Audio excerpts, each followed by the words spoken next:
పంజాబ్, హర్యానా సరిహద్దుల్లో నిరసన చేపట్టిన రైతులు ఈ నెల 26న దేశవ్యాప్త ట్రాక్టర్ మార్చ్కు పిలుపునిచ్చారు. పంటల కనీస మద్దతు ధరకు చట్టపరమైన హామీతో సహా ఇతర డిమాండ్ల సాధనకు రైతులంతా మార్చ్లో పాల్గొనాలని కోరారు. కాగా రైతు నేత జగిత్ సింగ్ తలేవాల్ సరిహద్దుల్లో తన నిరాహార దీక్ష కొనసాగిస్తున్నారు.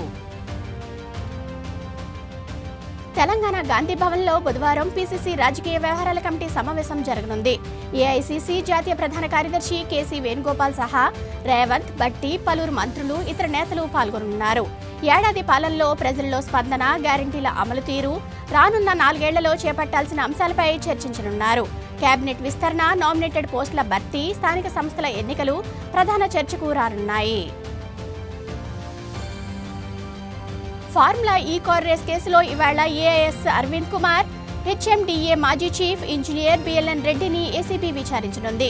ఈ కేసులో ఏ2గా అరవింద్, ఏ3గా బిఎల్ఎన్ రెడ్డి ఉన్నారు. హెచ్ఎండిఏ నుంచి ఎఫ్ఈఓకు 45.71 కోట్లు బదిలీ చేయడంపై వీరిని అధికారులు ప్రశ్నించనున్నారు. ఈ కేసులో ఏ1గా ఉన్న కేటీఆర్ ఈ నెల 9న ఏసీబీ విచారణకు హాజరు కావాల్సి ఉంది. గాజాలోని హమాస్ లీడర్లకు అమెరికాకు కాబోయే అధ్యక్షుడు డొనాల్డ్ ట్రంప్ వార్నింగ్ ఇచ్చారు.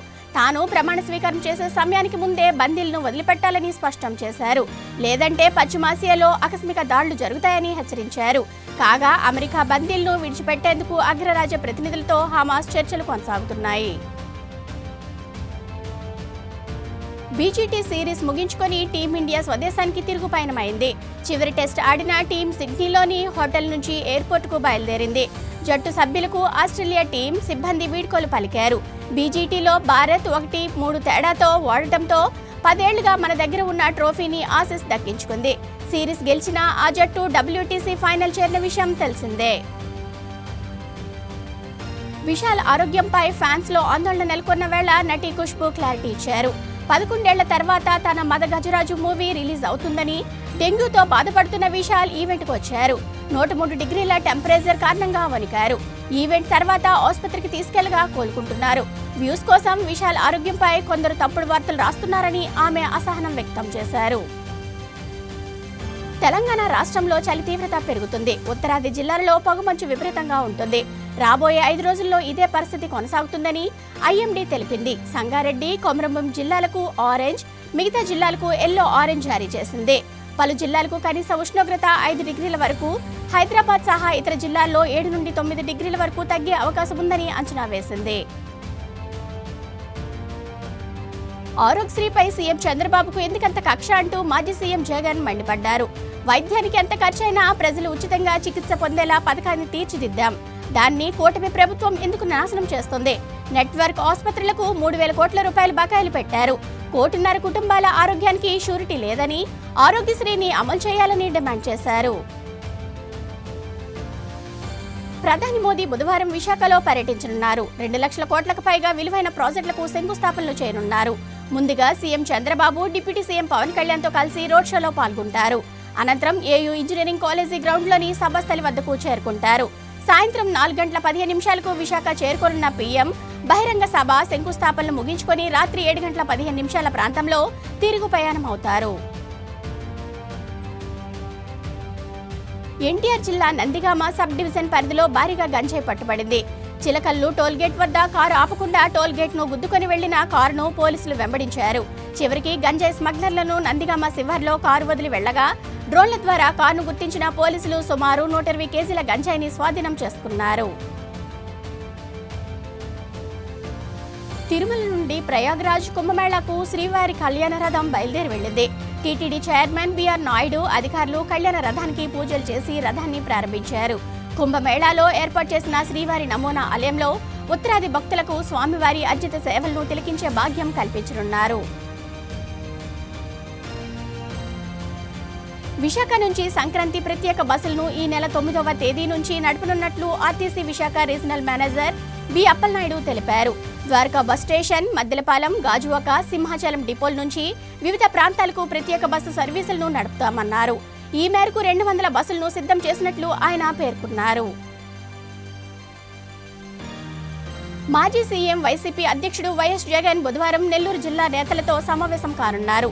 తాడేపల్లిలోని పార్టీ కేంద్ర కార్యాలయంలో ఆ జిల్లాకు చెందిన ఎంపీపీలు, జెడ్పీటీసీలు, మున్సిపల్ చైర్పర్సన్లు, స్థానిక సంస్థల ప్రజా ప్రతినిధులతో మాట్లాడనున్నారు.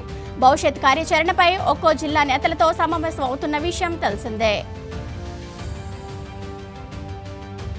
జనవరి 10 నుంచి 19 వరకు తిరుమల శ్రీవారి వైకుంఠ ద్వార దర్శనానికి వెళ్లే భక్తులకు టీటీడీ కీలక సూచనలు చేసింది. జనవరి 9న ఉదయం 5 గంటలకు 10, 11, 12 తేదీలకు సంబంధించి 1.20 లక్షల టోకెన్లు తిరుపతిలోని 8, తిరుమలలోని ఓ కేంద్రంలో కేటాయిస్తారని తెలిపింది. 13వ తేదీ నుంచి 19వ తేదీ వరకు ఏ రోజుకా రోజు టోకెన్ల జారీ జరగనుందని వివరించింది. తిరుమలలో భక్తుల రద్దీ సాధారణంగా ఉంది. టోకెన్ లేని వారికి వెంకటేశ్వర స్వామి సర్వదర్శనానికి 8 గంటల సమయం పడుతుంది. నిన్న శ్రీవారిని 62,566 మంది దర్శించుకోగా 16,021 మంది తలనీలాలు సమర్పించారు. హుండీ ఆదాయం 3.2 కోట్ల రూపాయలు వచ్చినట్లు టీటీడీ తెలిపింది. తిరుమల నుంచి మహాకుంభమేళా జరుగుతున్న యూపీలోని ప్రయాగ్రాజ్కు శ్రీవారి రథం బయలుదేరింది. మావోయిస్టుల నుంచి ముప్పు ఉన్న నేపథ్యంలో సీఎం చంద్రబాబుకు భద్రత పెంచారు. స్పెషల్ సెక్యూరిటీ గ్రూప్లో మార్పులు చేస్తూ నిర్ణయం తీసుకున్నారు. ఈ క్రమంలో సీఎం భద్రతా వలయంలోకి కౌంటర్ యాక్షన్ బృందాన్ని జత చేశారు. సీఎంకు ఎన్ఎస్జీ, ఎస్ఎస్జీ, స్థానిక సాయుధ బలగాలకు అదనంగా 6 కమాండర్లతో కౌంటర్ యాక్షన్ బృందం రక్షణ కల్పించనుంది. విజయనగరం నగరపాలక సంస్థ పరిధిలో బీటీ రోడ్లపై భోగిమంటలు వేయొద్దని కమిషనర్ నల్లనయ్య ఒక ప్రకటనలో కోరారు. ప్రజల సౌలభ్యం కోసం రోడ్లు వేస్తున్నామని, బీటీ రోడ్లపై భోగిమంటలు వేస్తే రోడ్డు పాడైపోతాయని చెప్పారు. బీటీ రోడ్లు లేని చోట ఖాళీ స్థలాల్లో భోగిమంటలు వేసి సహకరించాలని ప్రజలను కోరారు. పట్టణ ప్రజలు ఇబ్బందులు పడకుండా చర్యలు తీసుకుంటామని చెప్పారు. విశాఖ వస్తున్న ప్రధాని మోదీతో రాష్ట్రానికి ప్రత్యేక హోదా ప్రకటన చేయించాలని రాష్ట్ర కాంగ్రెస్ చీఫ్ షర్మిల ప్రభుత్వాన్ని కోరారు. తిరుపతి వేదికగా రాష్ట్రానికి 10 ఏళ్లు ప్రత్యేక హోదా అన్నారు. మాటలు కోట్లు దాటాయి తప్పిస్తే చేతలకు దిక్కులేదు. విశాఖ స్టీల్ ప్రైవేటీకరణ లేదని పీఎంతో పలికించండి ట్వీట్ చేశారు. ప్రధానమంత్రి సూర్యఘర్ పథకం సామాన్యులకు ఒక వరం లాంటిదని కలెక్టర్ అంబేద్కర్ అన్నారు. ఇళ్లపై సౌర విద్యుత్ పలకాలు ఏర్పాటు చేసుకుని విద్యుత్తును ఉత్పత్తి చేయొచ్చు అన్నారు. యూనిట్ల ఏర్పాటుకు పెట్టిన పెట్టుబడి 5 ఏళ్లకే తిరిగి వస్తుందన్నారు. జిల్లాలోని 50,000 ఎస్సీ, ఎస్టీ కుటుంబాలకు యూనిట్లు ఏర్పాటు చేయాలని ప్రణాళికలు సిద్ధం చేశామన్నారు. ఉమ్మడి విజయనగరం జిల్లా వ్యాప్తంగా బుధవారం వేకువజాము నుంచి పలు ప్రాంతాలలో పొగమంచు దట్టంగా అలుముకుంది. దీంతో జిల్లా వాసులు చలికి వణికిపోతున్నారు. చిన్నారులు, వృద్ధులు, అనారోగ్య సమస్యలతో బాధపడుతున్న వారు ఇళ్లకే పరిమితమయ్యారు.